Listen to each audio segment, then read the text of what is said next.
जैसी आपकी इच्छा वैसे आपके विचार, जैसे आपके विचार वैसा आपका संकल्प, जैसा आपका संकल्प वैसे आपके कर्म, जैसा आपका कर्म वैसा आपका भाग्य, और जैसा आपका भाग्य वैसे आप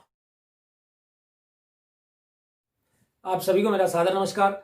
आज हम आपके लिए बहुत ही क्रांतिकारी छोटी सी वीडियो लेकर आए हैं जिसमें क्रांतिकारी संदेश है। एक ऐसी पंक्ति जो हमारे शास्त्र उपनिषदों की है और उस पंक्ति के अंदर इतना जबरदस्त संदेश है, अगर आप ध्यान पूर्वक ग्रहणशीलता के साथ पूरी कंसंट्रेशन के साथ अगर इसको ध्यान कीजिए और सुनिए, नोट कर लीजिए, इस अकेली पंक्ति में आपका संपूर्ण जीवन की सफलता समाई हुई है।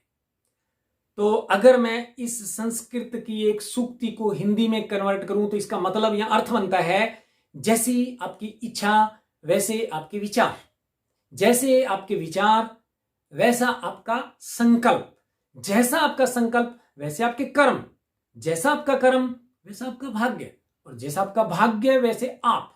यानी अगर आप इंजीनियर, डॉक्टर, नेता या किसी भी पोस्ट पर कहें तो वहां पहुंचाने में जिस चीज ने काम किया है वो हो आपकी विल, यानी इच्छा, विचार, संकल्प, कर्म, भाग्य और आप। ये 6 पॉइंट आपके संपूर्ण जीवन की स्क्रिप्ट लिखते हैं। तो यहां आप कॉन्शियस हो जाइए, क्योंकि आपका संपूर्ण जीवन एक कल्प वृक्ष के समान है। कल्प वृक्ष यानी जो मांगो वही देने वाला वृक्ष। तो आप इस शरीर से, इस जीवन से, इस कायनात से, सृष्टि से जो मांगोगे वो आपको मिल सकता है, लेकिन आपके अंदर विल ही नहीं होती। इसको स्पष्ट करने की छोटी सी लघु कथा सुन लीजिएगा। एक राहगीर किसी जंगल से गुजर रहा होता है, तो वो थकान की वजह से एक वृक्ष के नीचे आराम करने के लिए लेट जाता है। नींद खुलती है तो उसकी इच्छा होती है, प्यास लगती है पानी पीने की, तुरंत पानी प्रकट हो जाता है और पानी पी लेता है। उसकी इच्छा होती है चाय की, तो चाय भी प्रकट हो जाती है और चाय पी लेता है। फिर उसको सोचता है, इच्छा होती है, विचार आता है कि खाना भी आ जाए, खाना भी आ जाता है और खाना खा लेता है। थोड़ा सा आश्चर्यचकित होता है, जो मांग रहा हूं वही मिले जा रहा है, तो क्यों ना एक बड़ा महल मांग लूं, नौकर चाकर। तो वो सोचता है महल भी हो, नौकर चाकर भी हो, तुरंत एक बड़ा महल प्रकट हो जाता है। और जब महल प्रकट होता है तो उसके मन में एक नेगेटिव थिंकिंग, नेगेटिव विचार भी आ जाता है कि क्या ऐसा क्यों हो रहा है, कहीं ये भूत प्रेत तो नहीं है, मुझे कहीं मार तो नहीं देंगे। यानी एक डर का संस्कार, एक विचार, और वो तुरंत मर भी जाता है। यही हमारे जीवन में सभी के साथ हो रहा है, आपके बच्चों के साथ, आपके साथ, आपके कारोबार के साथ। कोई सफल हो रहा है और कोई फेल हो रहा है।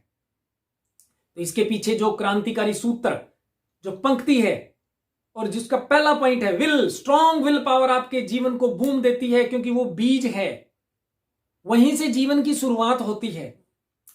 तो अगर जीवन में कुछ बनना चाहते हो, स्ट्रॉन्ग विल पावर बनाइए। अपने बच्चों को कामयाब करना चाहते हो, उनको मनचाही मंजिल प्रदान करना चाहते हो, तो उनकी विल को तरजीह दीजिए, उनकी विल को आप रिकॉग्नाइज कीजिए। क्योंकि जब बच्चा मैट्रिक के बाद स्ट्रीम चुनता है, medical, non medical, arts, commerce, किस लाइन में जाना चाहता है, उसकी विल में कई बार पेरेंट्स इंटरफेयर करते हैं और उस पर अपनी विल थोप देते हैं।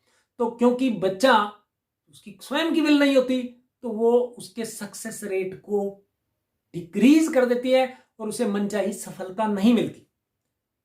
तो ये सूत्र गांठ बांध लीजिए, नोट कर लीजिए।